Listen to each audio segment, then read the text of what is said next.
Angel tax को abolish किया गया है, हटाया गया है यूनियन बजट 2024-2025 में। स्टार्टअप की दुनिया जो है, याद रखिए, ये डिमांड कर रही थी। और हमारे साथ ये डिकोड करने के लिए कुणाल बहल हैं, ये चेयरमैन हैं सीआई स्टार्टअप काउंसिल से। बहुत धन्यवाद आपके समय के लिए।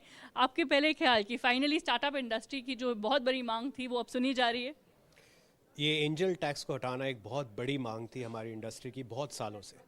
और बहुत सारे जो छोटे छोटे स्टार्टअप के फाउंडर्स हैं उनको टैक्स नोटिसेस आ रहे थे और वो खुद भी सोच रहे थे ये हमें नोटिस क्यों आ रहे हैं, क्योंकि उन्होंने कुछ जानबूझ के तो कुछ गलत काम नहीं किया था।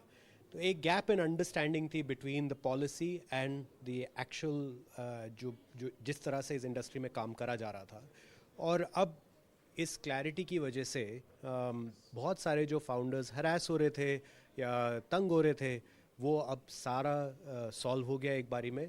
तो जो ऑनरेबल फाइनेंस मिनिस्टर ने आज अनाउंसमेंट किया है वो इकोसिस्टम के लिए बहुत अच्छा है और इससे और स्टार्टअप्स और फाउंडर्स को इनकरेजमेंट मिलेगा।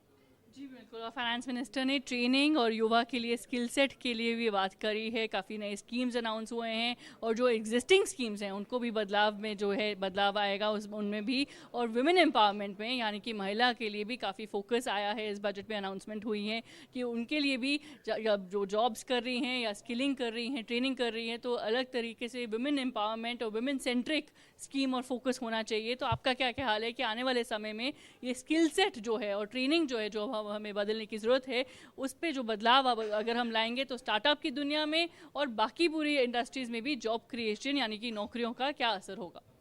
देखिए, हमारे देश की एवरेज जो उम्र है वो 28 साल की है और हमारा आधे से ज़्यादा जो पॉपुलेशन है देश में वो 30 साल से नीचे है उनकी उम्र। तो अपस्किलिंग की बहुत ज़रूरत है हमारे देश में। इसी तरह से एम्प्लॉयमेंट क्रिएट होगी, प्रोडक्टिविटी बढ़ेगी और अलग अलग इंडस्ट्रीज़ में हमारे पास ज़्यादा वर्कफोर्स होगी जो कि प्रोडक्टिवली कंट्रीब्यूट कर पाएंगे इन इंडस्ट्रीज़ को। सो इस बजट का बहुत बड़ा फोकस था अपस्किलिंग पे, जो कि बहुत अच्छा है और ये नीड ऑफ द आवर है हमारे देश के लिए। और क्योंकि ऑनरेबल फाइनेंस मिनिस्टर ने जो भी अनाउंसमेंट्स किए हैं इससे आगे जाके काफ़ी फ़ायदा होने वाला है। जी बिल्कुल। और आप ई कॉमर्स की दुनिया को बहुत अच्छे से समझते हैं, तो आप क्या कहेंगे कि ये जो टीडीएस में जो ट्वीक आया है, जो बदलाव आया है, ये भी क्या एक नीड ऑफ द आवर थी? ई कॉमर्स का फ्यूचर एमएसएमईज़ है और एमएसएमईज़ का फ्यूचर ई कॉमर्स है। तो ई कॉमर्स प्लेटफॉर्म से एमएसएमई कहीं भी बैठे हैं देश में दुनिया में बेच सकते हैं। लेकिन आज के दिन में क्योंकि गवर्नमेंट ये चाहती थी कि उनकी जो ऑनलाइन सेल्स है वो ट्रैक हो सके, इसलिए ये टीडीएस 1% का एग्जिस्ट करता था। पर 0.1% में भी वो ट्रैकिंग हो सकती है।